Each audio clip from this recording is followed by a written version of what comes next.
Here we have 8 multiple select questions in which more than one option can be correct. Total time allotted is 2 minutes and 30 seconds. Let's begin.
Time is up.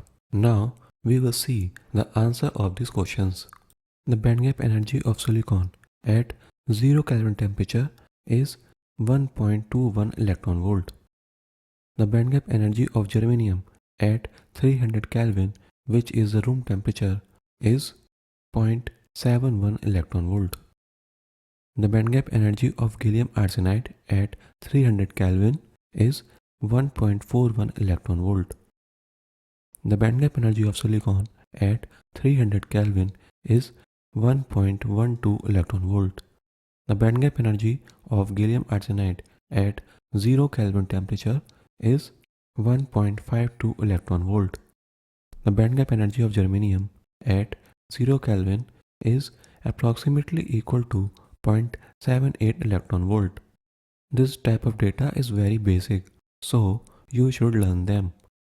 After that, in 7th question, you have to select the false statements. Electron transition in indirect bandgap semiconductors usually result in emission of phonon, which is required for the operation of light emitting diodes, making indirect bandgap semiconductors preferable for light emitting diodes. This statement is false, as direct bandgap semiconductors are recommended for light emitting diodes. So we will select this option. For all semiconductors, effective mass of hole is greater than effective mass of free electrons. This is not true. There are few semiconductors for which effective mass of free electrons is greater than effective mass of hole. Effective mass is independent of energy bands. This is also false. The degeneracy factor for n-type silicon semiconductor is 2. This is true. In the 8th question, you have to select the true statements. MC, which is the number of equivalent valley in conduction band for silicon, is 6. This is true. Similarly, the value for MC for germanium is equal to 6. This is false. The actual value of MC for germanium is 4. So, third option is correct. MV, number of equivalent valleys in balance band for silicon, is 3. This is also true.